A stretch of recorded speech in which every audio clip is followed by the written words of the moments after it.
Damn. Howdy, it's Moo time. It's Michael McGarahan. Howdy, this is Cam Crawford. Yo, what's up, guys? It's Brendan Mascherino, and Damn Cuh podcast is back. I just would like to introduce a very, very special guest we got here. Mr. Introduce yourself. This is Mr. Trombetta. Yeah. Yo! Hey, thank you guys. for coming on the show, Mr. Trombetta. Thank you for having me.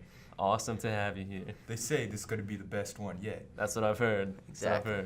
All those students like myself that have had Mr. Trombetta as a history teacher, you guys are in for a treat today. Yes, sir. This is a turning point for the podcast, so Exactly. Yeah. stay tuned. So, Mr. Trombetta, I hear you have a few questions you'd like to ask the boys. I do have a few questions. I understood that you guys were big music and film buffs. That's true. That's a And fair yes, statement. sir. This was communicated to me, and they said that no faculty member had been on the show yet. I said, well, then I would like to be the inaugural one, since those are Naturally. things that have been big interest of mine since I was probably your guys' age and even a little younger. So I understand you guys have some music that we're going to listen to. That's correct. Talk Yeah. about that a Yes. little bit, and then we can have a conversation about some other things. Definitely. So why don't we? All right. Yeah, let's so- start out. Yeah, last Someone week. introduce the Yeah, last week I recommended to you guys, and actually it's an EP, right? Yeah. So yeah, we Matt have 2 EPs. McGarahan's Songs to Forget EP. We got volume 1 and 2. So he released, this is my dad, by the way, in I believe it was 2014. Yeah, he released Songs to Forget volume 1.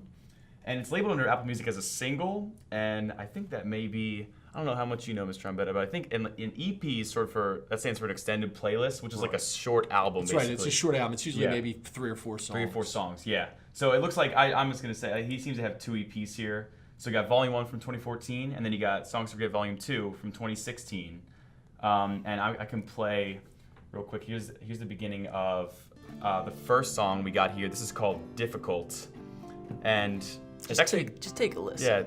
yeah, my dad has a big acoustic feel for a lot of these songs here. Very cool. Yeah.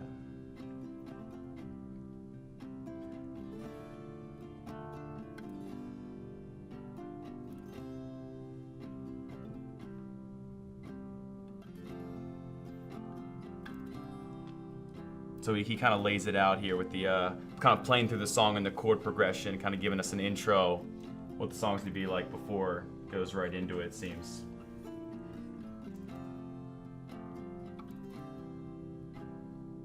Very uplifting. Chill vibe.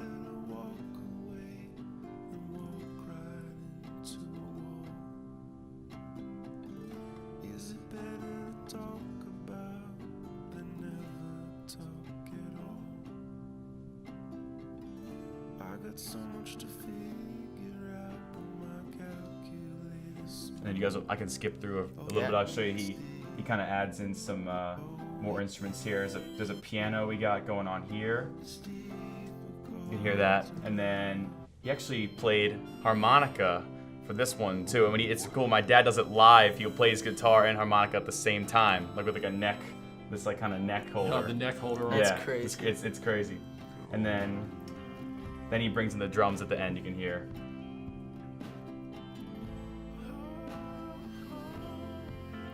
I like that muffled like tone. Yeah.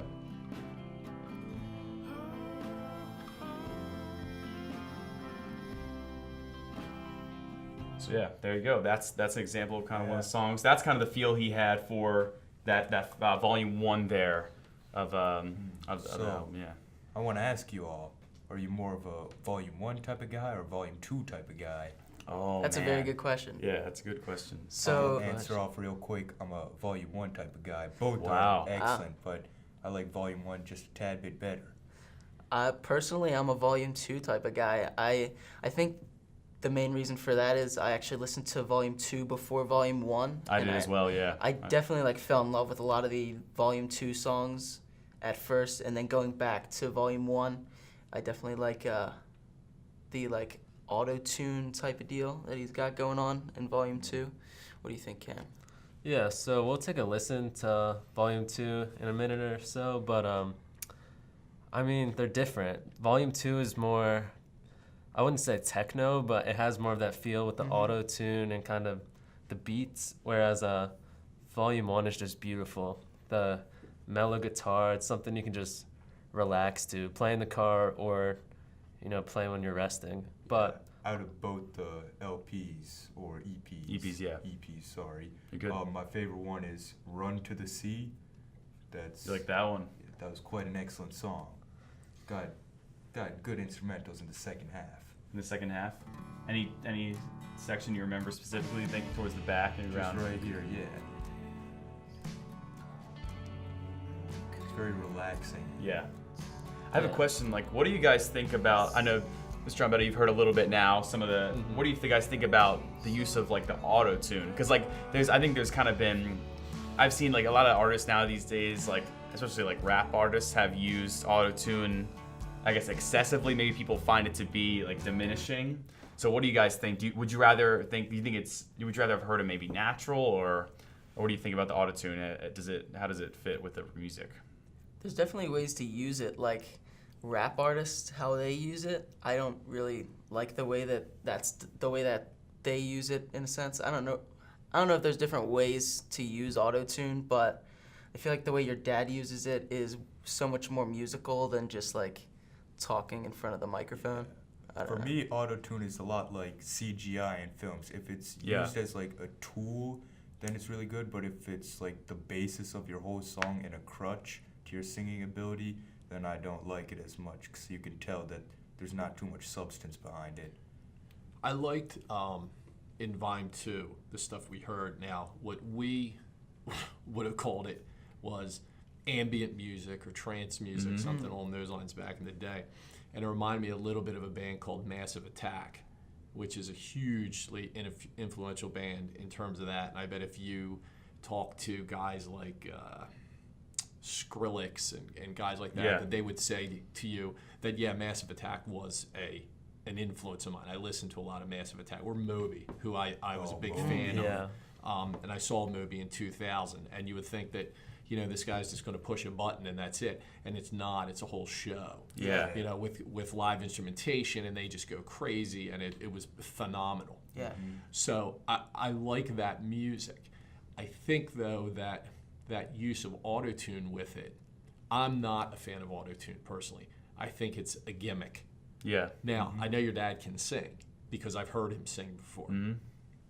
I heard your dad sing in 2001, actually. Wow, really? Back in the Amazing day. mic on the way. Back in the day. Wow. But I think it's a gimmick, whereas I loved the music, and I loved what he had to say. I liked the lyrics and everything, but I would have liked to have heard just his voice. Yeah. Of course, You yeah. know, I feel that too. unaltered. Yeah.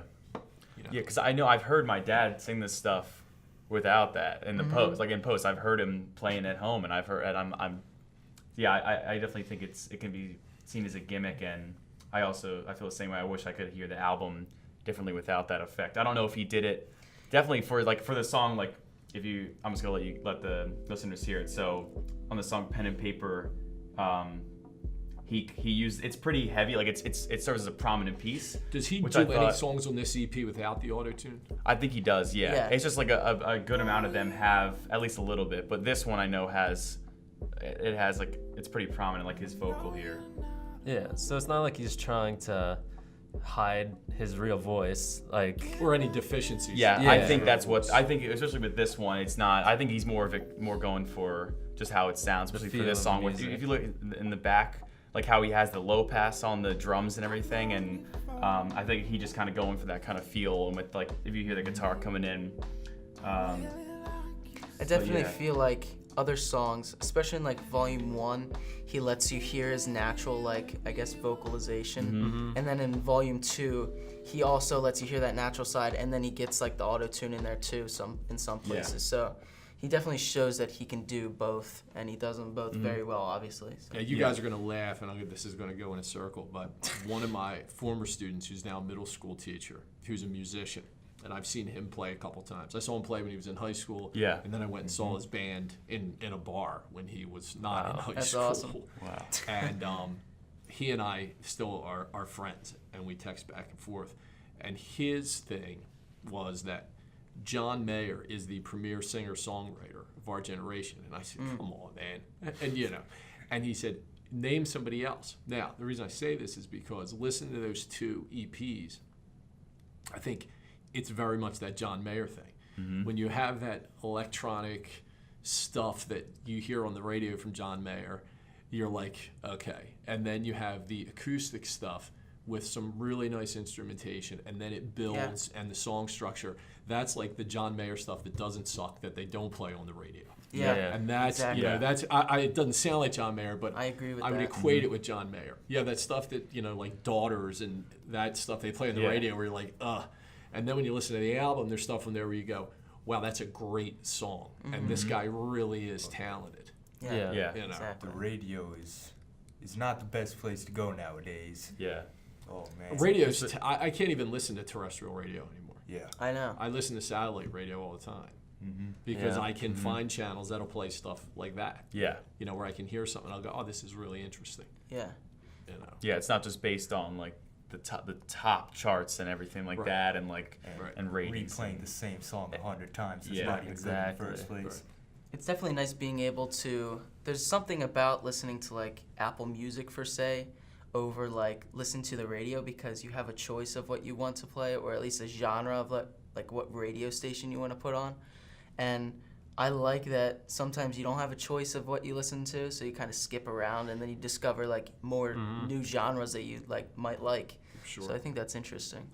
Yeah, it's so annoying. Literally, I feel like every single time I drive into school, I hear the same music on the radio. Yeah. Same songs every day. It's just, Yeah, I have an 8-year-old and I have a 5-year-old, and my 8-year-old, like, Shawn Mendes comes on and she's in the back singing, and I'm like, this is awful. And she like has an Ed Sheeran picture hanging in her bedroom now. And first of all, his tattoos just offend me. They're awful. Really? I've never even seen them. They're terrible tattoos. It looks like a little kid drawing his arm with crayons. Yeah, that's very true. Probably But then I hear his voice and I just am like, oh, this is what they're playing on the radio these days. Yeah. It just is terrible. and it's tough too, because that's what's at the top of the charts, and that's what people listen to. So, I mean, they have no reason to change. It sinks that guy's making billions of dollars. Who even knows how much money that guy's making? And then you listen to music like Mr. McGarrahan's making, and he's probably not. I don't know what he's making, but I'm just saying, like, why aren't they playing his stuff on the radio? Why are they playing that? Let me tell you, that volume 2, if I was sitting in a lounge somewhere having a drink and that song came on, I'd want to know who sang it. Yeah, agreed. I'd want to know who sang it. I'd want to know how I could get a hold of it. What else has this guy done? Yeah. And then even if I heard that acoustic stuff, it would be the same thing. I would say, who sings this?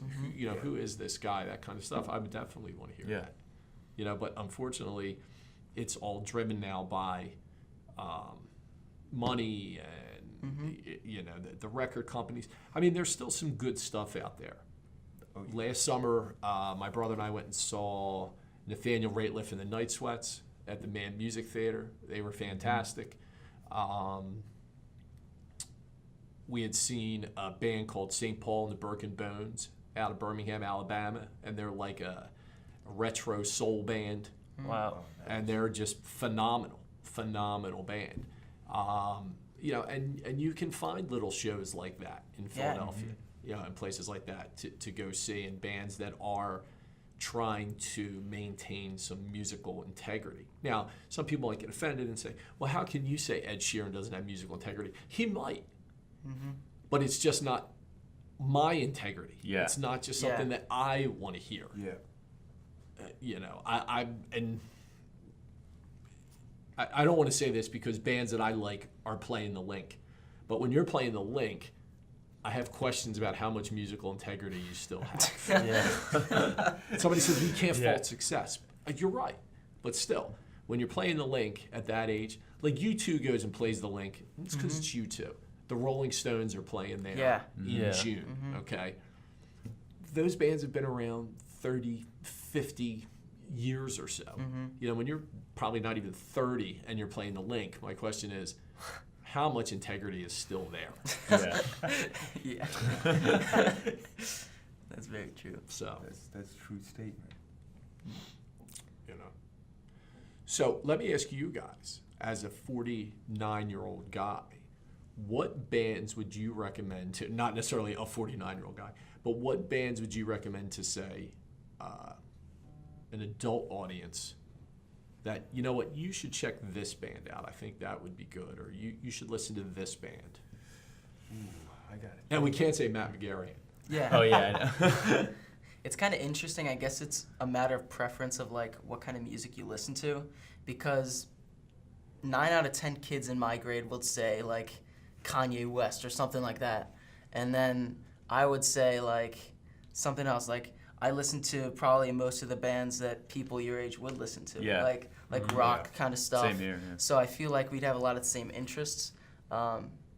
I guess it's just a matter of like what taste in music you guys have. What do you think? Yeah. So yeah, I totally get what you're saying. Like, between the 4 of us here, I honestly think that we listen to a lot of what people would call classic music and stuff that's not, hip hop and R&B and stuff. So personally, my favorite band is The Police.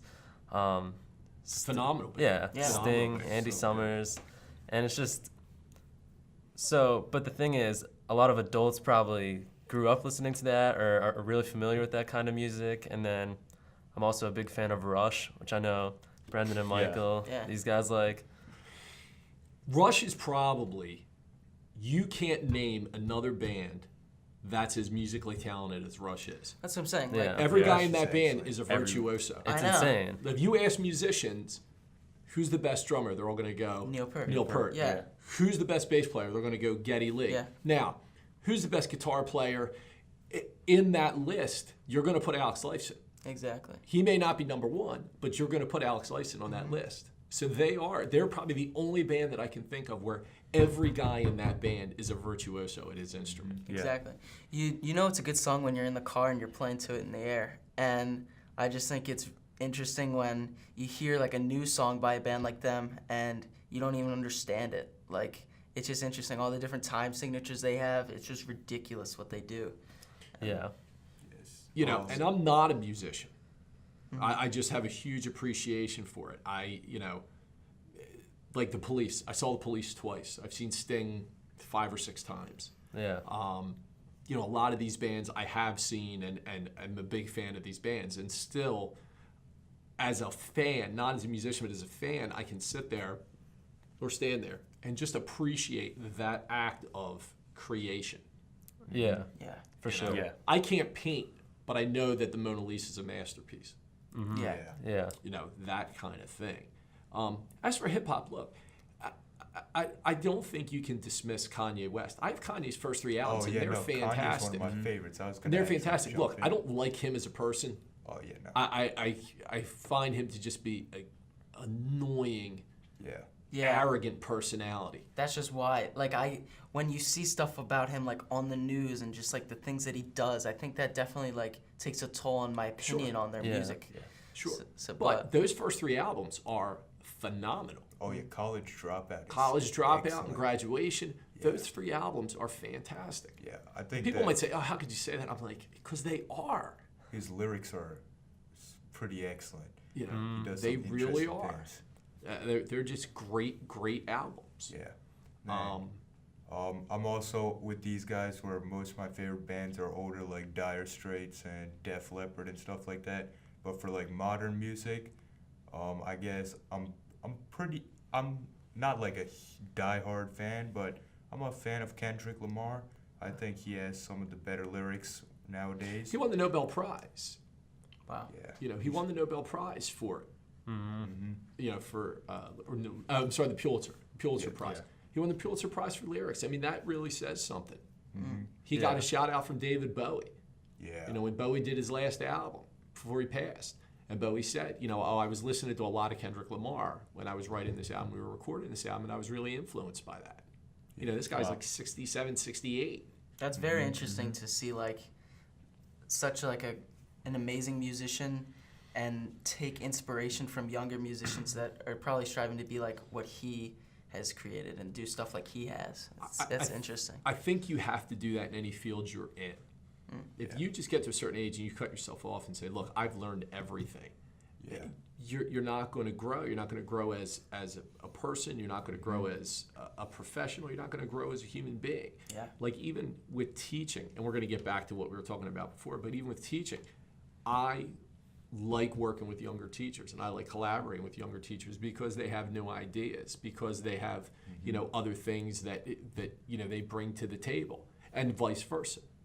There's younger teachers that I've collaborated with, and they're like, "Oh, that's a good idea," and we've kind of gone back and forth on that stuff. So it's like anything else, you've always got to be willing to work with people out of your, I don't want to say generation, but maybe out of your comfort level or out of your zone, because then they'll push you and grow a little bit. And if they're younger, then you can show them something as well. But no, I like Kendrick Lamar. I'm not familiar with everything, but some of the things I've heard I'd like. And the guy can write. Yeah. The guy can write. He's really, really literate, and he's really good at what he does. Yeah. I watch a lot of Saturday Night Live. And the thing I like about Saturday Night Live now is they don't just roll out these classic rock artists, and it's like, they're going to do one new song that nobody's going to listen to, and then, you'll get that one classic hit that you want. They'll have new people on.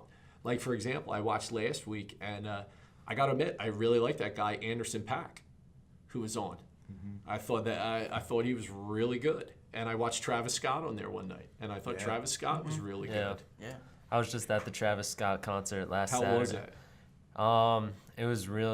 It was insane. He's a crazy performer. Like, he actually rode a roller coaster. I saw through photos the crowd. of that, yeah. What? And I mean, at concerts, like, performing is, I don't want to say it's just as important as the music, but you have to be a top-notch performer when you draw that kind of audience. And there's two stories. One is, and we'll get back to the other point. I read a story where he was performing at a club one time and was climbing across the ceiling or something and grabbed the chandelier and like cut his hand pretty bad.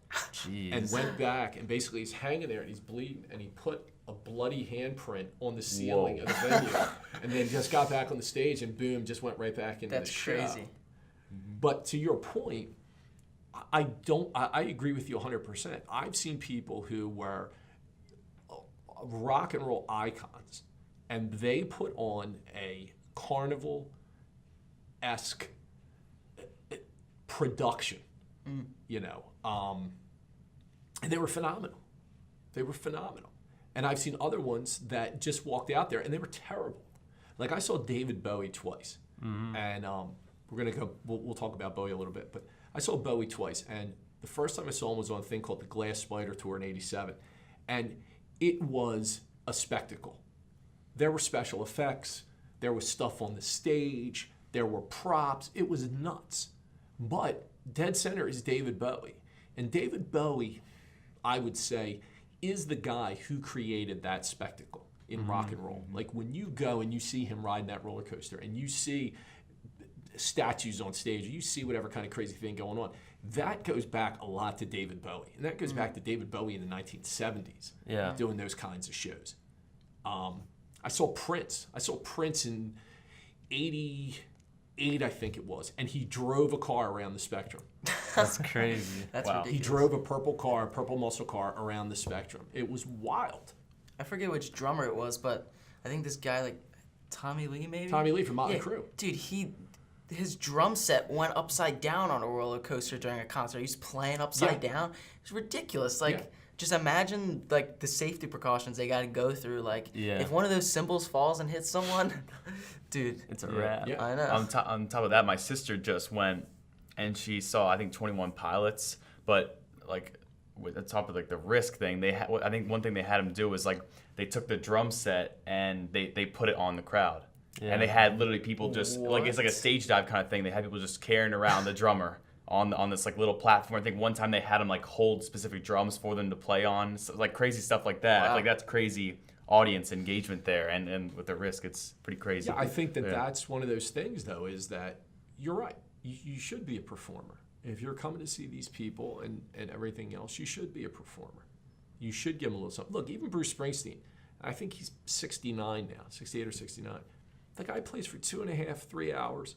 He's sweating, through the whole thing, and he puts on a fantastic show. There's no special effects, but the thing is, it comes down to being a performer. Whether you're going to have props to do that, or whether you're just going to work to do that, you should do it. Yeah, for sure. You should do it. If people are paying, you should do it. There's something to be said for it not just being you write great songs and you do this.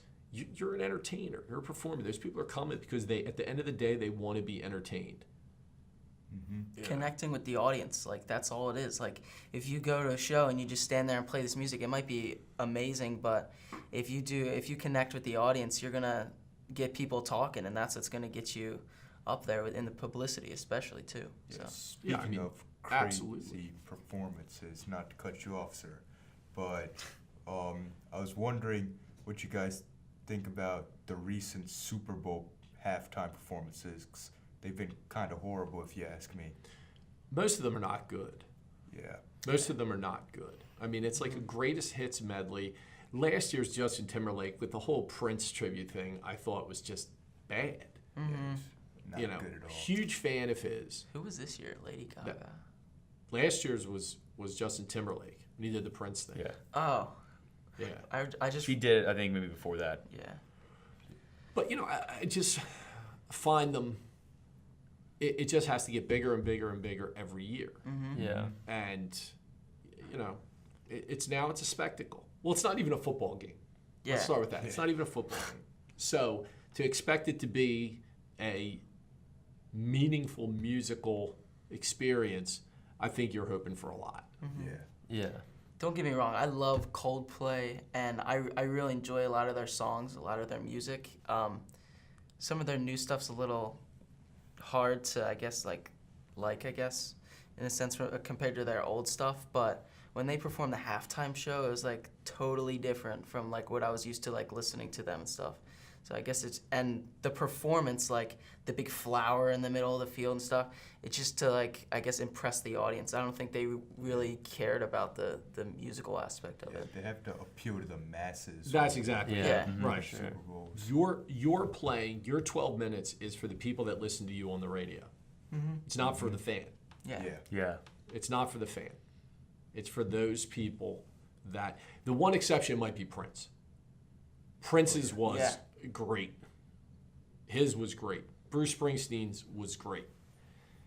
There's very few people you can say, oh, it was great. Most of them, it's just this spectacle, and it's not really about what you would want to hear as a fan. Like I said, that 12 minutes is really for the people that listen to you only on the radio. Yeah. But, in terms of that, it's great to hear you guys listen to a lot of classic rock. Because that's what I would say first, probably the most influential rock star, hands down. Beatles, Stones are what they are, okay? But in terms of influence, I say you have to go with David Bowie. You have to listen to David Bowie. Yeah. I mean, so many different musical styles. You've got acoustic in there, you've got electronic in there, you've got a hip-hop thing in there, you've got metal in there, and this is over the course of his career. But just such a diverse artist, and the stuff he's played, and the things he's done, and the influence, changing your persona, and the costumes, and all that kind of stuff. But those are ones where people go, duh, like Prince. I think people who dismiss Prince as whatever don't get it. As we were joking around about your dad, we said he's the Prince of the 19335 area code. He played all the instruments on the album except for the saxophone and everything else. That's like Prince. The guy played on some of those albums, he played like 10, 15 instruments. On the one album, he recorded pretty much the whole album himself.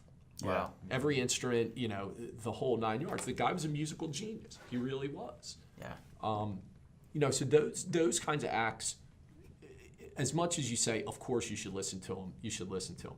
But there's bands that, are a little lower there, a little beneath the surface, that young guys, I think, and young women, that if you heard them, you would say, wow, that band's really good. Like off the top of my head, The Replacements are a great band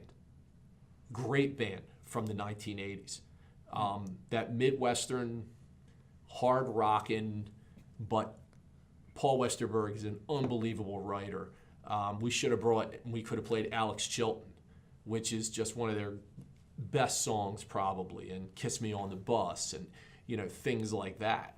They're just fantastic songs, and those guys are great songwriters. Problem is, they drank a lot, and it just was a mess after a while. I saw them twice. One time, they opened for Tom Petty, and my buddy and I, this was '89, and my buddy and I were walking up, and we were like 15 minutes early for the show, and we heard the band playing, and we were like, well, when we got in there, they were just drunk and falling all over the stage, and they were a mess. And Tom Petty came out and kind of laughed, and he said, we're going to try to make up for that. Wow. And then I saw them a couple years later when they opened for Elvis Costello, and they were phenomenal. They were sober, and the lead singer, Paul Westberg, said, he goes, it's great to be back here. We really don't remember it the last time we played here. And they were fantastic. But that was one of those things. And if you watch G.E. Smith, who was the guitar player on Saturday Night Live forever, he talks about playing with different bands on Saturday Night Live. And he said, look, with certain bands like the Replacements and the Pogues, you just have to be ready for the fact that they might not be ready to go on Saturday night. They can behave all week. And then once they're hanging around and they have time to kill and they start drinking and everything, he said, you got to be ready for the fact that they might not be able to play. Wow. And that, I think, is one of the things that hurt them as a band, was the fact that they just couldn't keep that kind of stuff under control. But they're a great band, the Replacements. I'm trying to think anybody else that's not, like the Clash, definitely. Young guys and women should definitely listen to the Clash. And then there's some people would say, well, R.E.M. and Husker Du and the Pixies, bands of that nature. But you should go and just kind of, I think, listen to everything. If you limit yourself, that's why I laughed when you guys had your Wham CD there as your good luck charm. And I'm sure some of you were shocked when I said, well, I saw George Michael in 1991. Yeah. And I was actually going to go see them on that tour in 1986. There's nothing better than a well-crafted pop song. I don't care True. I don't care who sings it. I don't care what it sounds like. There's nothing better than a well-crafted pop song. It doesn't matter. To limit yourself and say, oh, I'm not going to listen to that, or oh, I'm not going to listen to that, that kind of stuff. I think you cut yourself off. I even like the occasional Spice Girls song. Wow. It is well-crafted pop music. It's not the same reaction I have when I listen to the Beatles, but it is well-crafted pop music. If you listen to the early Beatles stuff, it's not great. It's Moon and June. I Want to Hold Your Hand. That's pretty simple stuff. Yeah. Now, they do it better than anybody, but it's still pretty simple stuff. Yeah. I agree. It's like they make some amazing hits, like they're a classic, and people think, oh, since their band is so good and they work so well together and they're so cohesive, I feel like people also think that they're like some of the best musicians in the world. Like people think maybe Ringo's like one of the best drummers in the world, but we all know. As John Lennon said, he's not even the best drummer in the Beatles. Yeah. Oh my. Yeah. So. Yeah, a band I listen to a lot that I feel like it's been kind of compared to the Beatles, but it doesn't have quite as much recognition, is The Doors. I love listening to them, and their music is kind of, it's darker. And I think that might turn some away, but I think it's really powerful stuff. Do you guys listen to any of The Doors? I listen to The Doors, sure. Yeah, same. Doors didn't have a bass player. Yeah, synth. Yeah, they got that sound with us. You think about that in the 1960s, how radical that idea is. Yeah. What do you mean you're not going to have a bass player? Yeah. Drums, bass, guitar, and maybe keyboards. But no, guitar, drums, and synthesizer player. No, I think it's a radical idea. Yeah. Yeah, for sure. You got to change some stuff up too. Like if people keep doing the same thing, like you're just gonna come out with the same product. So I mean, them changing that up has opened eyes for probably so many more musicians. Yeah, I mean, skip ahead a couple decades and you have groups like the Grateful Dead who have 2 drummers at sometimes, and it's just, I think when you see the progression of instrumentation, that's really cool to me. I don't know about you guys. It's like Royal Blood. Like they got what, 2 guys up there? It's 2 guys, yeah. I saw them live. They opened up for Foo Fighters. Yeah. And they're ridiculous. Like it's just Yeah, the fact that those guys can get that much sound out of 2 I know. instruments. It's the same thing with bands like it just went out of my head. And I like these guys. I saw them in concert. How recently? Maybe 4 or 5 years ago. Well, I know there's this one band. I think they're called the Black Keys. Yeah, it was But Black they- Keys. it's- Sorry, it was there's Black just 2 Keys. guys. Yeah. Yeah. Right. Yeah. One on guitar and one on drums. Now, when you see them live, they've got another guitar Yeah. player, they've got a bass player, and they get a lot of sound out of just that. But I know friends of mine who saw them back in the day when it was just those 2 guys. And I said, Wow. well, how was the show with just a guitar player and a drummer? He goes, oh, dude, it was crazy. I was like the White Stripes. Mm-hmm. Jack White and his ex-wife, Meg. She was the drummer and he was the guitar player. I hear so many stories about her being the drummer and just like people say like, oh, she got the job done and stuff. And I definitely agree with that. Like she wasn't the best drummer in the world and she held down the fort. But I think there's just the story behind it's crazy, like how she's the ex-wife and it's And they still toured together. yeah, And- that's ridiculous. Like Absolutely. Yeah. Absolutely. Yeah, but I really like what you said before about how it's crazy how, like, I think you were saying Prince, like he did like so many instruments on his own songs. And there's this one artist I've kind of listened to. My dad showed me. It's called Tame Impala, and it's this one guy named Kevin Parker from Australia, and he does all the instruments on the albums, and he mixes and produces all of them on his own too.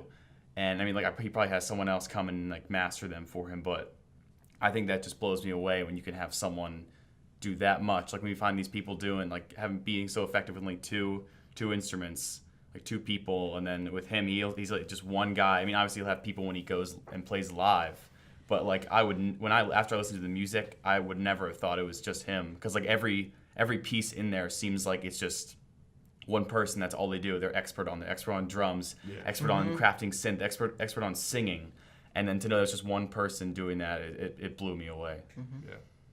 Yeah. No. It's impressive. When you have that, that kind of talent. It's very Mozart to me. That somebody can take that time to master so many different things. That's a unique talent. yeah. It really is. That's a unique talent. Yeah, I don't know how some people can just pick up any instrument and they just know how to play it. Like Brendan, myself, and Michael are drummers, and I can probably speak for you guys in some sense that if I try and sit down at the piano, like it's a struggle for me, even though drums come naturally. And some people just can literally go from mandolin, violin, piano, guitar, and that's a real gift. Yeah. Oh, yeah. It's a knack. It's It's like Sting. Sting pretty much, they say, can play any stringed instrument. wow. Like you give him any stringed instrument, he can play it. He started on bass, but and I'm not talking like, oh well, he can play the guitar. Like obscure instruments, like the lute. Yeah. Things like that. Yeah. They give to him, and he can play those kinds of instruments. You're right. That's a unique talent to be able to do that. Mm-hmm. That really is. Yeah. That's what makes Paul McCartney. Is that he can sit down and play this and this and this and this and play them all on that album, and then collaborate with Kanye. Yo. So I think, Mr. Trumpetti, you were saying that you wanted to hear from us some like recommendations that you think maybe we'd have for people your age and stuff like that. Exactly, Yeah. sure. So there's one band that I listened to a lot recently. They're this like progressive like rock kind of band, but they go by the name Pliny, I think that's how you say it. It's Plini, but their stuff's crazy. They have like some really like long songs, but they're like 8 minutes, 9 minutes, sometimes 14 minutes. But they the musicality behind everything is ridiculous. It's in like these crazy time signatures, but they do it in such a way that it grooves like hard too. So I definitely think you should listen to them. Absolutely. Yeah, I listened to a good amount of. I put it up here. King Gizzard and the Lizard Wizard. They make some really interesting stuff. I'd highly recommend to listen to them. Okay. Make some very What kind of interesting stuff. band are they? It's tough to describe. That's all I'll Okay. say. Any genre you can point out or like pick out from? They're sort of rockish, and then they're a little electronic. They're good. Cool. They're very good. Okay. Yeah, I mean, I would have to say, the guy I was talking about earlier, Tame Impala. I think it's really interesting hearing the way his music sounds, and it's also, I mean, like I don't know much about like picking like music like decades wise, like identifying like, oh, it sounds kind of like it's from the 80s or it sounds like the 90s, but I mean, I think it definitely has this interesting vibe you get from where it just sounds like it was recorded like 30 years ago, and it's just like the way the songs are structured, but then also it has a really modern feel to it as well. And I mean, even if it sounds kind of older, like you can just tell it's brand new ideas. And but yeah, I would have to say him, because, and also his voice too is unlike anything I've ever heard. It's like one of those guys where you hear him talk in like just without singing, it's like that's the same person. Like, Same oh my guy. gosh, how did they? Yeah. That's what makes me Yeah. go crazy, is when, plus also like when you got like an Australian accent and then you're singing like it sound like they're Yeah. Americans. So That's weird. crazy That's to crazy. me. But I think that's really cool. Is the voice is so distinct. It's not just like something that someone he's just kind of trying to do it and it doesn't work. It works really well, and yeah.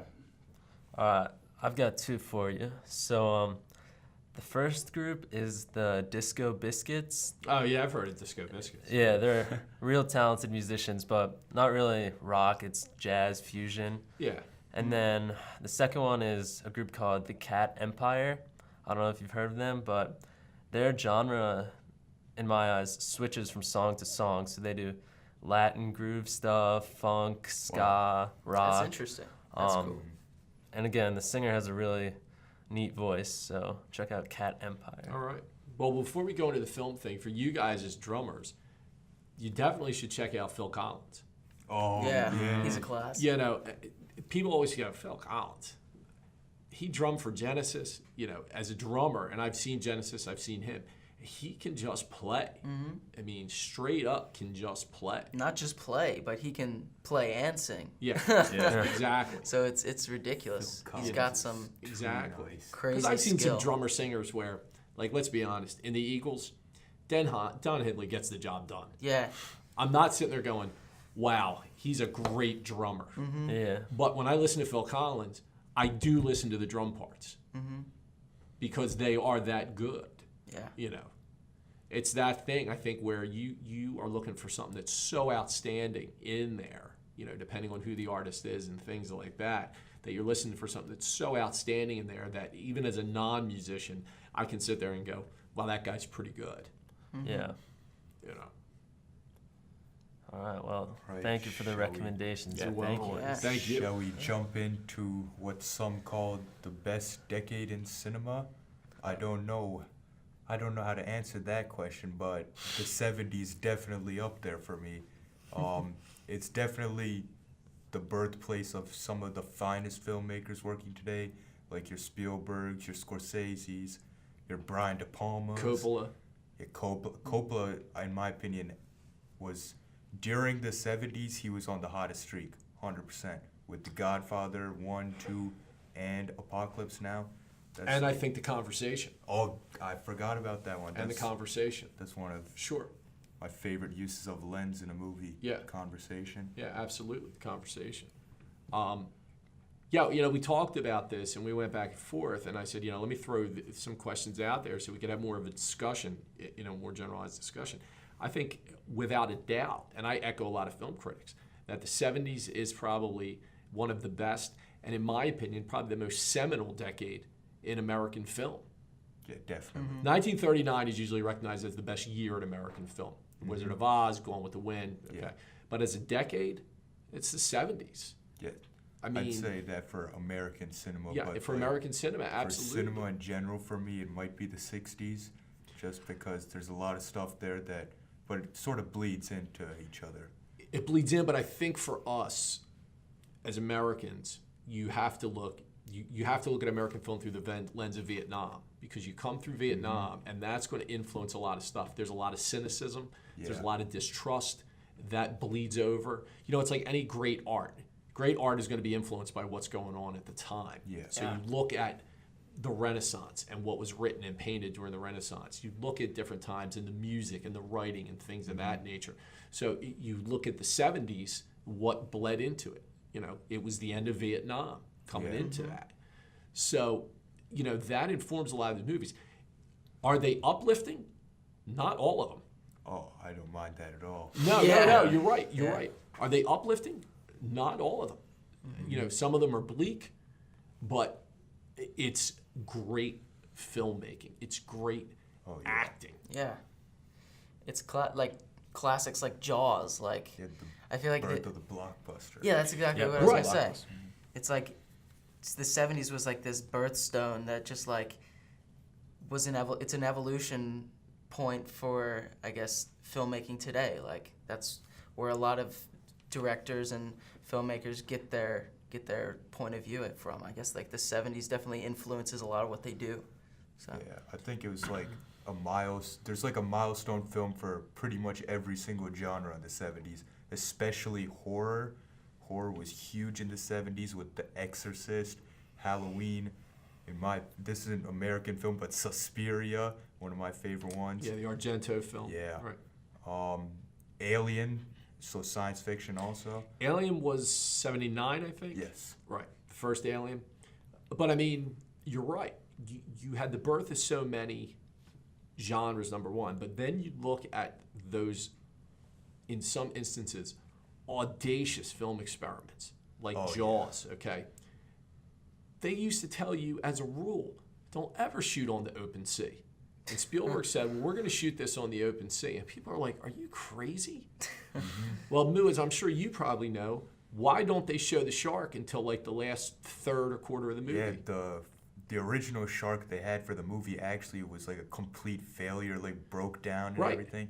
And so Spielberg just went with the route where he's like, how about we make them fear what they don't know instead? And it works way better. But think about how effective that was. Yeah. You know, they said, well, the shark's not going to work. Okay, well, how are you going to do this? Well, we're just going to show a fin, and we're going to show a shadow, and we're going to show a glimpse. And it is hugely effective. It's very much Edgar Allan Poe. Yeah. You know, the pit in Poe. He doesn't tell you what's in that pit, because that pit is your greatest fear. Is it rats? Is it snakes? Is it, you know, sharp objects, whatever. So all he shows is that fin, and that fin is terrifying. Yeah. Because when the shark finally shows up, you kind of go, I'm so vested in this now. I'm so frightened now that it doesn't matter that that thing is not great CGI. Yeah. It's still good, even now. Oh, it looks, But you don't care. Yeah. You're so vested in what's happening to those guys and that story and that narrative that now you're terrified, man.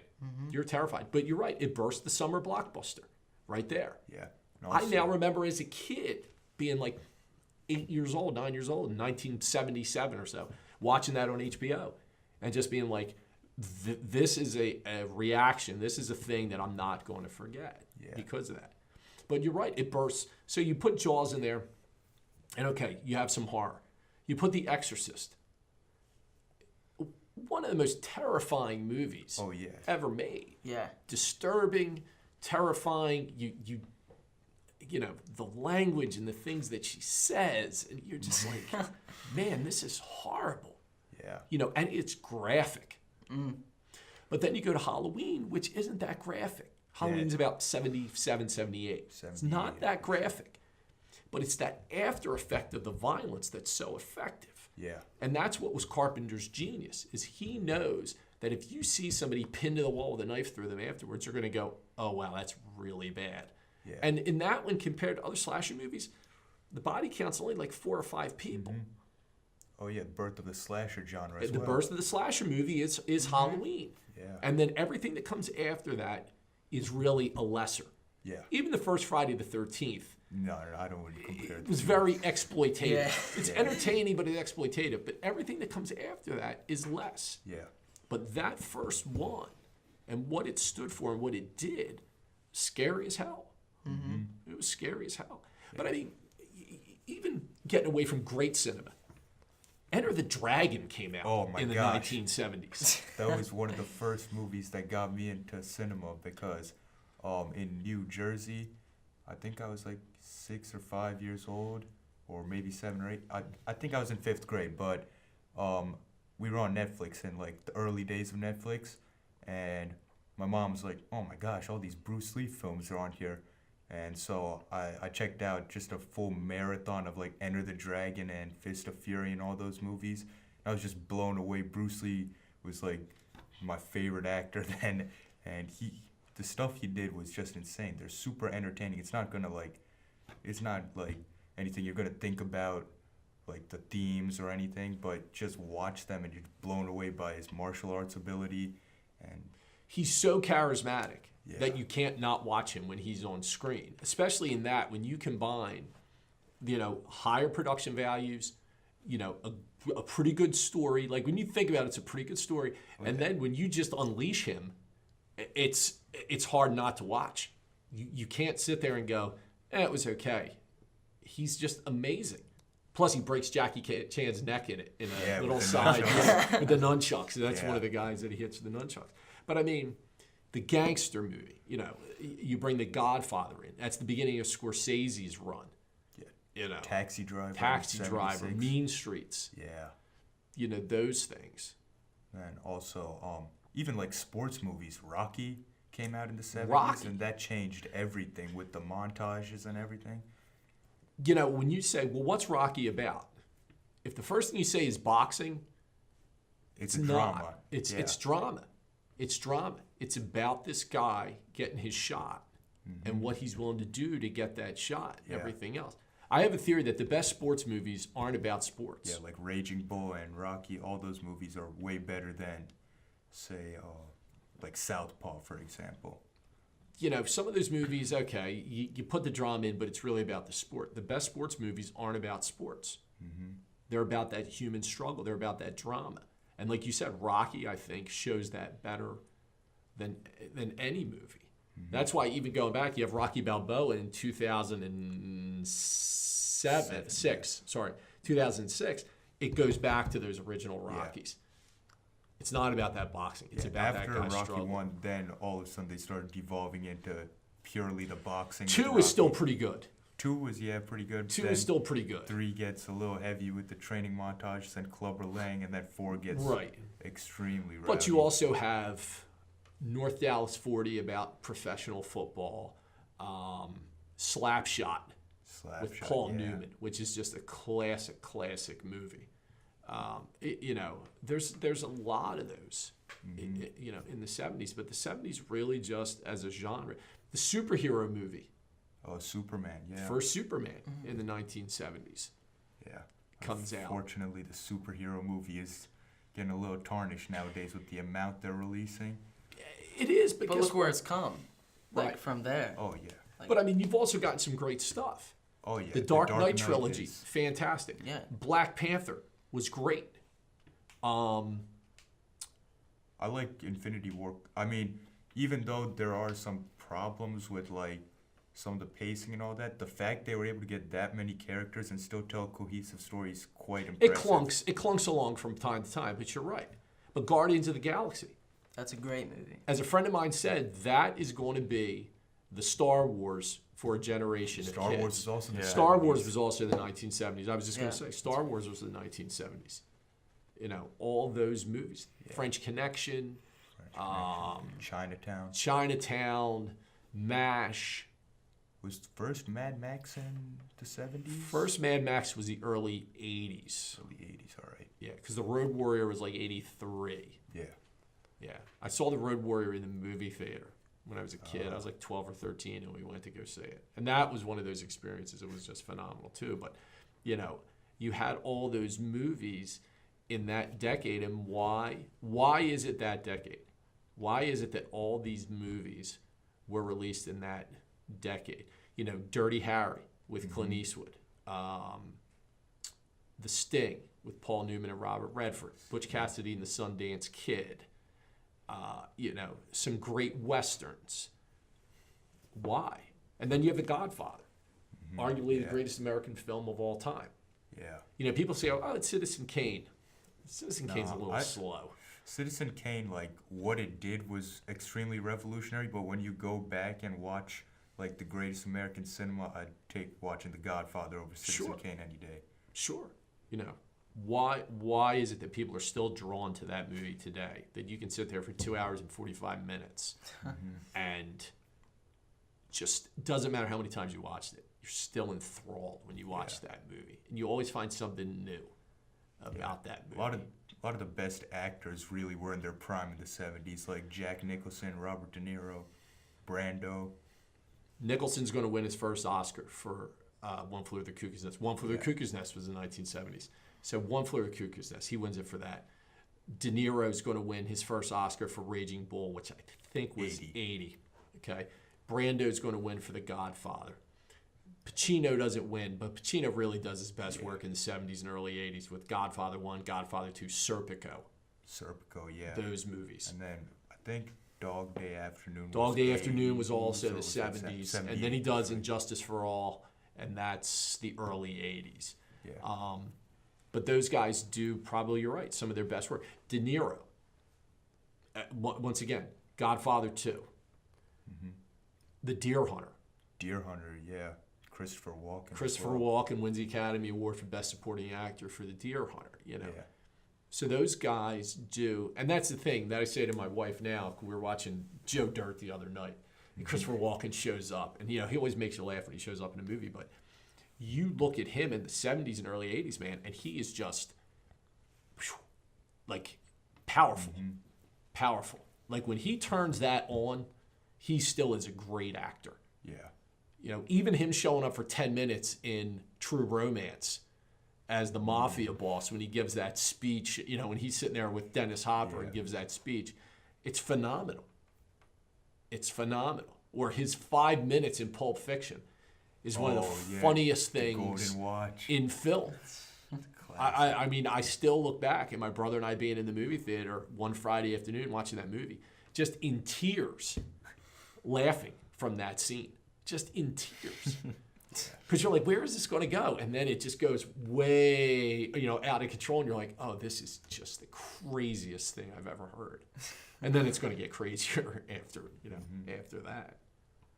But yeah, I mean, without a doubt. Texas Chainsaw Massacre. Oh, that's also one of the best horror films. 1970s, early 70s. That's a interesting movie nowadays because a lot of people who haven't seen the movie always hear about how violent it is, but if you go back and watch the movie, the implied violence is so strong that people just remember it as being so violent, but if you watch it, there's not much on-screen violence, which shows like how powerful some filmmakers are with their suggestion. I agree with you. I think that implied violence is the thing. I think that's what it is. I think it's like Halloween, we said, it's the after effects of that violence. Like when you watch those hostile torture porn movies, you kind of sit there and you go, I think you become desensitized. But when you hear it afterwards, it's more disturbing. It's more shocking. Like you said, with that, that's what I remember is the movies to me is more disturbing. Yeah. The imagery is disturbing. Like him with the chainsaw and the mask and the old man with the hammer. And, those kinds of images are just very, very disturbing. It's not the actual violence that bothers me. It's just those images. And I think maybe that's what makes it successful is those images. Yeah. That kind of thing. You got any thoughts about some 70s films?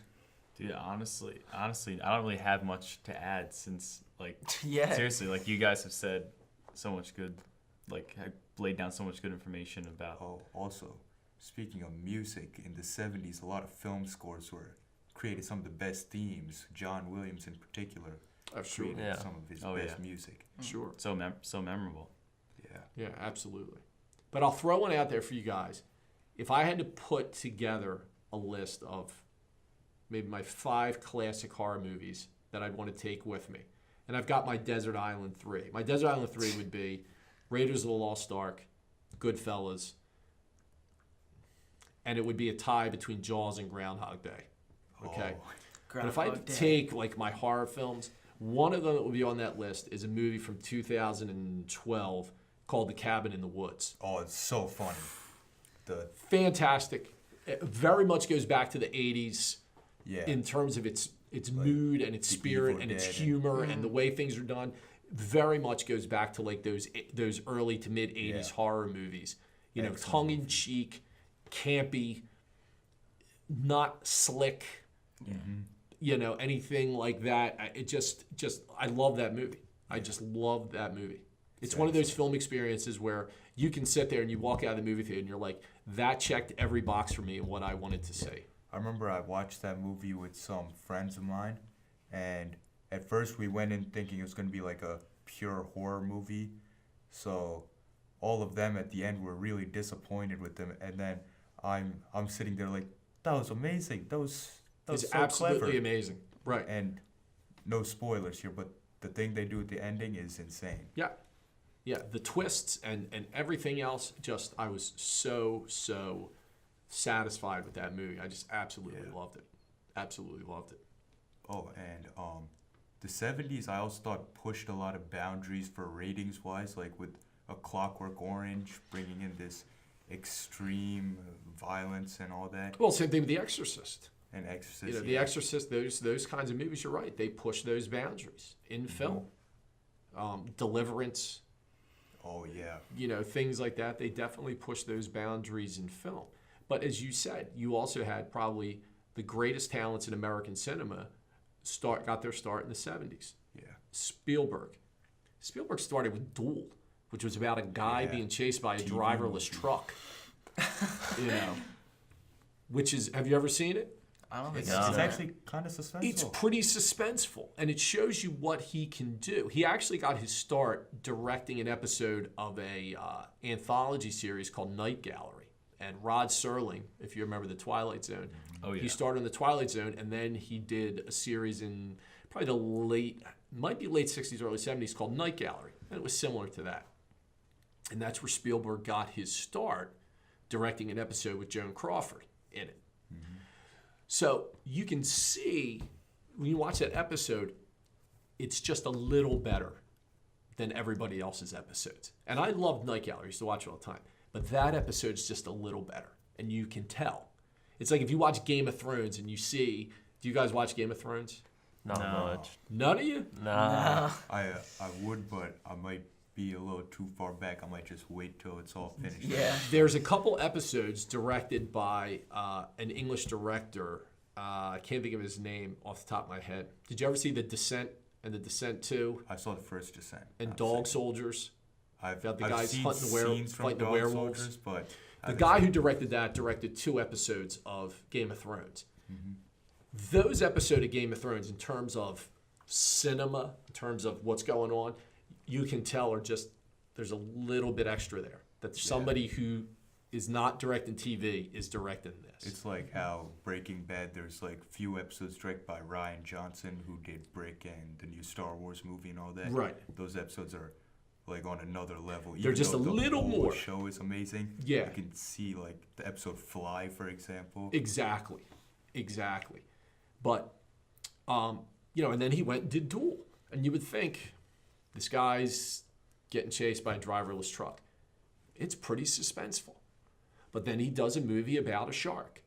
And you think, and it's a classic.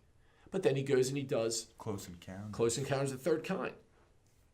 Very family friendly, you know, even though it involves that, you know, it deals with themes of abandonment and things like that, but it's still, you know, a great movie.